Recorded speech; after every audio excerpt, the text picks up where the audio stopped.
Yeah. Yo. I've been feeling like I gotta get on my own shit, like I gotta own all the moves that I'm holding. Battle motherfuckers, fold them up so they broken, rebuilding themselves so the lessons soak in. Bringing truth with my bars, let's go then. Ride with or without my army, let's roll then. Truth steamrolling groups of dusty old heads. Fuck they homophobic egos up until they all dead. Thanking me afterwards, we breaking bread.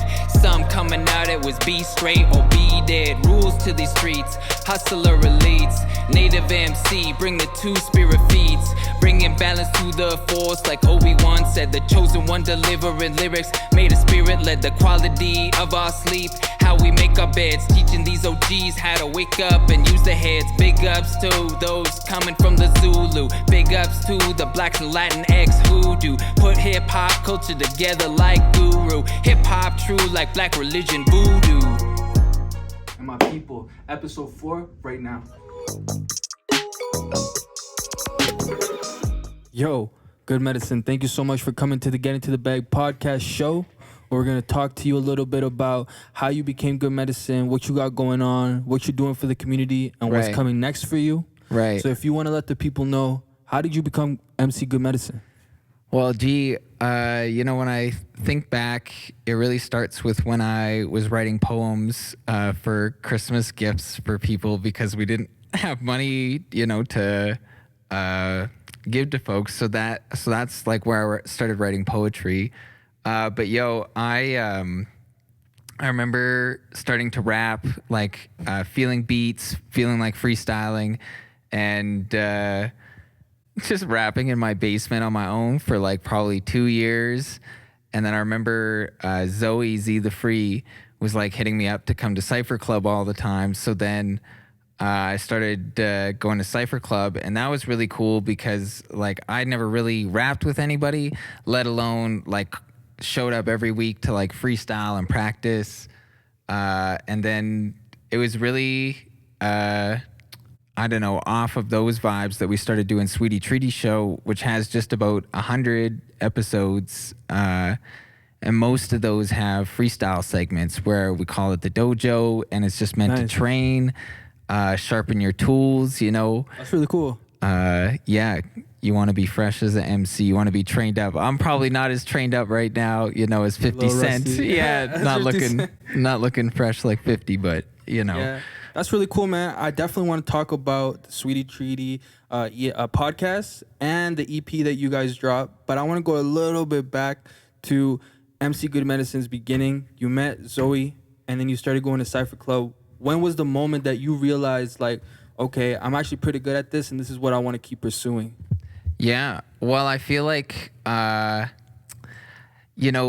friend Dwight Farrahat, Tribe 1491, shout out Tribe. He said the cool thing about hip hop is it's just like regular people showing up to rap, and everybody's got a story, everybody's got something to say.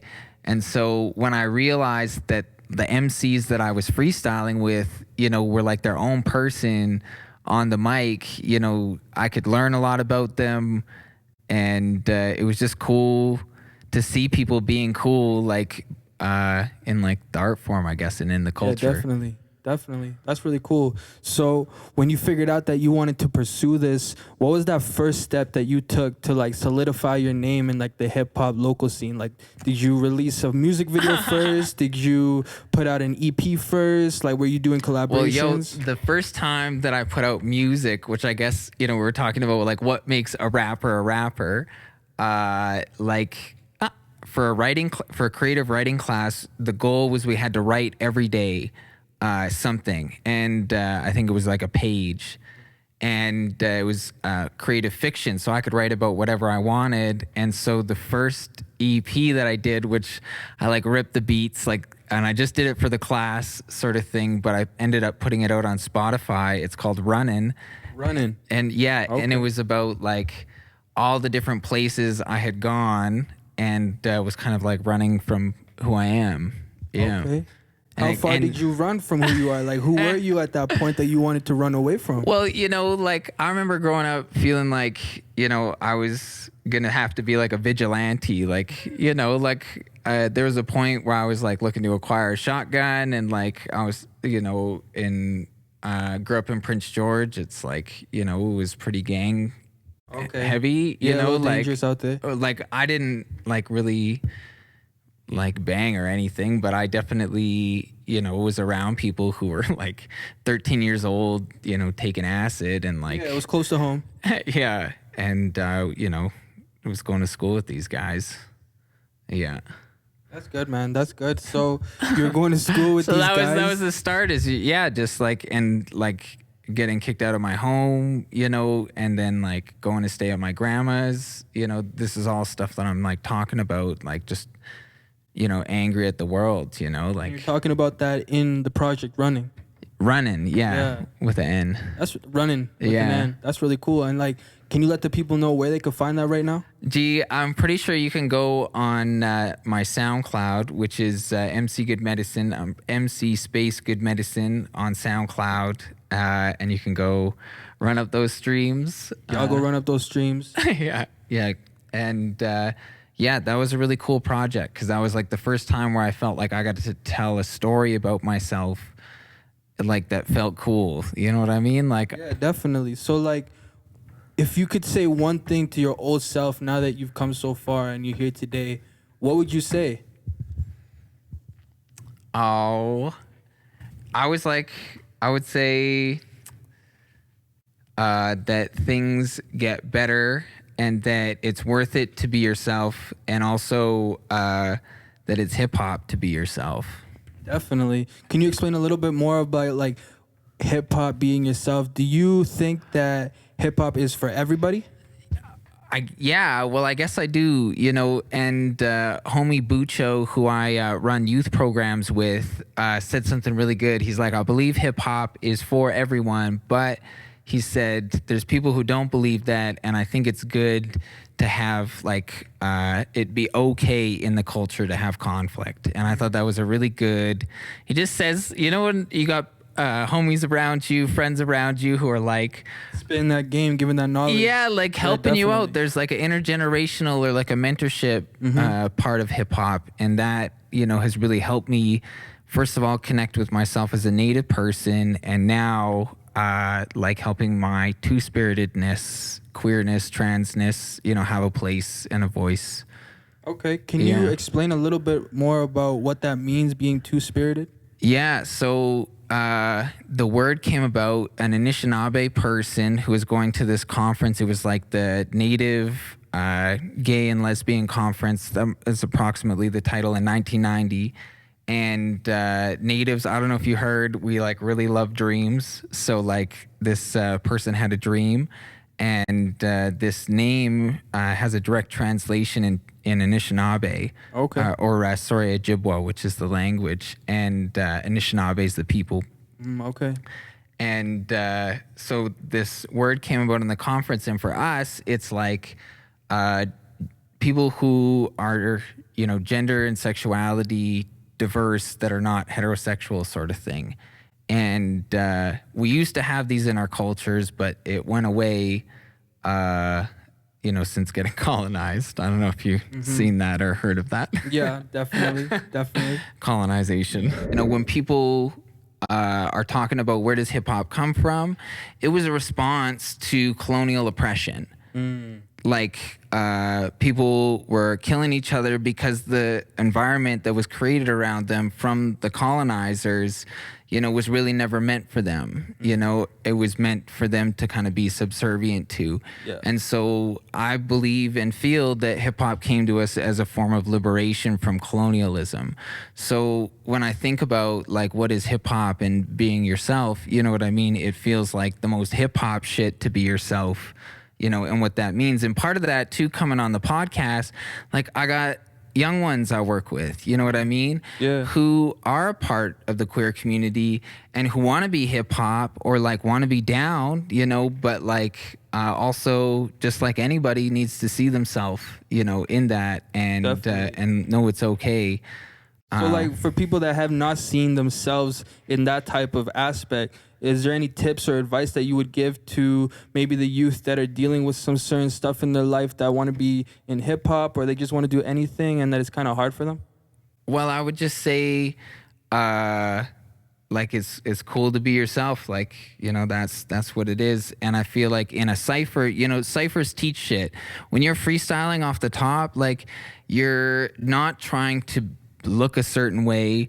You're being like a certain authentic, part of yourself. You know what I mean? Like, it's like when we do dojo ciphers from Sweetie Treaty, it's a workout. When you go to the gym and have a workout, it's a very honest conversation with yourself. You're either showing up that day or you're not, sort of thing. It's true. And, some days you show up and it's just a hard day, sort of thing. But the cipher, it's about being yourself and having bars. There's an art form to it. It's not just like be yourself and bleed everywhere. It's like, be yourself and, make something dope out of it. Cool, man. So is there like anything else that you have to say to the youth or anybody that's watching that has been going through some hardships, or anything that you can give some knowledge on? Fuck yeah, for sure. First of all, be yourself. And if people aren't fucking with that, in the culture, that's why we battle. We have conflicts, so we can settle this in the cipher, sort of thing. That's what I want to tell you. And that's what I want to tell the other MCs that are out there that might, be afraid or not know what to do. Like, we can battle. You know what I mean? That's really cool. So you were saying a little bit something that Sweetie Treaty does ciphers? Yeah, so the dojo, which is the freestyle segment we do, is training. You know what I mean? Cool. And it's like we're going for a workout. Like, MCs need to spit bars, and we need to be good on the freestyle. And that doesn't come from nothing. You know what I mean? You got to do something to get good. And it's like, so for us, we kind of took the martial arts approach or the training approach to it. As best we can, and we don't know what beats are coming up. Just random beats. That's really cool. Somebody's picked them in our crew usually, but they won't listen to the whole beat. They'll just listen to enough, be like, this is dope enough, send it to the DJ. Cool. And these are guests that are coming on the show, so it's somebody different, every time, and that's something people look forward to. Man, that's great. So, like, if people want to check out the Sweetie Treaty podcast, where can they go view that right now? Any streaming platform like Apple Music, Spotify podcast, Tidal, SoundCloud. It's all out there. I think there's some other smaller podcast platforms, but yeah, you got it everywhere. Mm-hmm. That's really cool. And my people, if you guys fuck with Sweetie Treaty podcast, don't forget to smash the like on this podcast, subscribe, and comment down below on who you want to see on this show. But let's get right back into this. So, MC Good Medicine, thanks so much for letting us know all that. I kind of want to touch bases on, like, how do you see the hip hop scene right now in Calgary? Well, I feel like it's growing. You know what I mean? I feel like people want to get down. I feel like there's motivation for infrastructure to be here. My understanding of the scene is that there were things that were popping up before 10 at 10, but 10 at 10 was like the first, organized hip hop scene in Calgary. Yeah, for sure. Shout out 10 at 10. Yeah. So, like, I think, that's kind of our roots here. But we also, there was a project that I was a part of with Polo Show where we had this conversation with this cat from Brooklyn. And he said he spent 5 days looking for the hip hop station while he was here. And the fifth day, 5 days, and he figured out on the fifth day, like, oh, there isn't a hip hop station here. So, why do you believe that there's no hip hop station? Well, I feel like part of it is that Edmonton and Calgary, share a lot of people, sort of thing. Like, there is people who are Edmonton, there's people who are Calgary, but, like, Edmonton, I feel, is close enough and, like, more developed from where we are, sort of thing, that I don't think there's as much, maybe, I don't know, people just don't think of Calgary for that. But I think there's enough, like, people here that are pushing for it. Like, it's here. It is here. It's just people just think more about Edmonton than they do here. So what's the first step towards getting a Calgary-based hip-hop station? Well, I mean, the community's got to come around. You know what I mean? That means all the people who are listening to this have to some way, contribute energy in that direction. Like, you got to have somebody who's got a vision, somebody who can see what that is, and that vision has to be a shared vision, meaning the people who are supporting it see themselves in it. And if you can do that, then people will get on board with your shit. So we need those things. So, like, do you feel that right now the hip hop scene is kind of divided between sectors? Because, like, you said that you started Sweetie Treaty podcast and you work with a bunch of artists, correct? Yeah, we've had a ton of artists on there. It's been, meant to be similar to what Solace Studios does in terms of the community engagement. Yes, sir. Like, I feel it's important, for organizations, whatever small or size, even if you're not like established like from the colonial system, you can still like rock your shit. And so that Sweetie Treaty just started as nothing, sort of thing, as a place for us to be hip hop, and we haven't made any new episodes in a while, so stay tuned. We're working on some shit, but we weren't connected to everybody, but I think a big part of it for me too is that Native people have to be in the hip hop scene. Like, we are in the hip hop scene, I think we just need some recognition too. Like, that's Definitely. Well, you know what? There's actually a lot of great artists that are indigenous, like Tony Tusick. Yeah, Have you right? heard of him? Oh, yeah. He's really good, and he's an indigenous recording artist. Yeah. Great. I've heard about Snotty Nose Res Kids. Oh, yeah. They're really cool. They're not from Calgary, but they're making a buzz. They're from close to Prince George, where I'm from. Oh, that's really cool.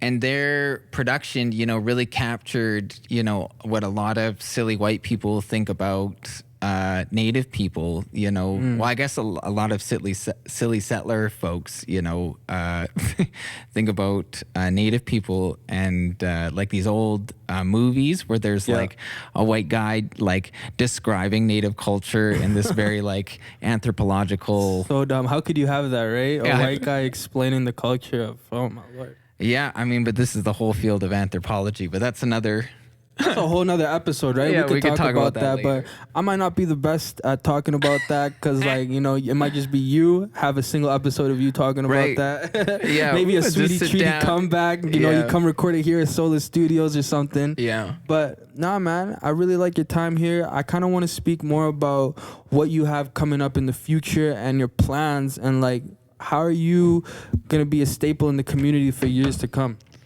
Well, I think what really matters is that the next generation is getting some sort of mentorship. And the only thing we can really do is lead by example. So, I just got to be hip hop and serve the community in the way that I know how to. And, if I'm doing it, the community is going to be responsive, sort of thing. And I think, exactly. So I think right now I just do that through youth work. Okay, that's primarily. really cool. Yeah. Okay, man, you were talking a little bit about you DJ, right? Yeah. So that's another thing you're giving back to the community. Where can people catch you spinning? I guess that's a good point. Yeah. Well, I got a community artist mixer thing happening for Calgary Pride, August 12th, 6 p.m. to 9 p.m. Limited tickets.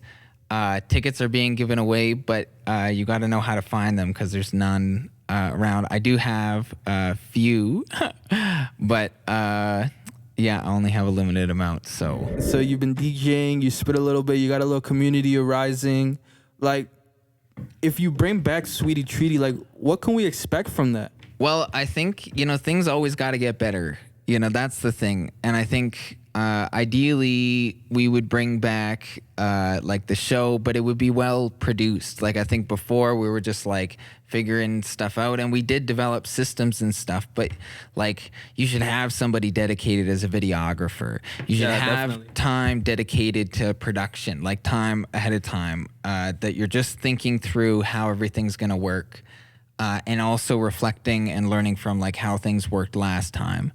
You need, I think, it's dope to have artists to come on for free, but, you have to make sure that energy exchange is good too. You know what I mean? Like, there 100%. is like community artists that are willing to get down, but like, there are also artists, there's some artists that just really, like, to get paid for shit because they're busy. You know what I mean? Like, Definitely. you know, and they're trying to take their art seriously. So They're I trying to think get that bag. you need to make sure you need to make sure that they're getting, you know, value out of it. And I think Definitely. that's, you know, a part of figuring it out. So I don't know. We're working on shit. Like, you know, we want to do shit. We also want to make sure it's us. We also want to make sure people are getting what they need. Yeah, definitely, man. We can't wait for that. Hopefully, it makes a return. Everybody check that out. And so, if people want to get in touch with you and follow you on platforms, what's your handle? Where can they find you? At MC Good Medicine on Instagram. And that's probably the best way. Okay. Yeah, and you can check out the Sweetie Treaty Show on all major streaming platforms. You can also check us out on Instagram at the Sweetie Treaty. And I think also shout out people like Tribe Artist Society who've been putting on these youth programs. Same with Antics Arts, you know, keeping the culture a part of what our youth are growing up with. Shout out to Z the Free and Cypher Club YYC, 10 at 10, all the homies who have come before so that we have a scene to be a part of. Definitely. Those are words to go by. Those are facts. Yo, Get Into the Bag Season 2, Episode 4. That's been a great episode. I don't know about you, but I had a good feeling about this one. Comment down below on what was your favorite part and who you want to see next on this show. I'm Mixed by Ferno on all platforms. MC Good Medicine on all platforms. Make sure to like, subscribe, and comment who you want to see next on this show. Because I know my people, if you don't like who's on the show, you won't watch it. So comment below who you want to see, and we'll get them on this show. My people, thanks so much. Subscribe, like, watch the episode. I'm Mixed by Ferno. Have a good fucking day.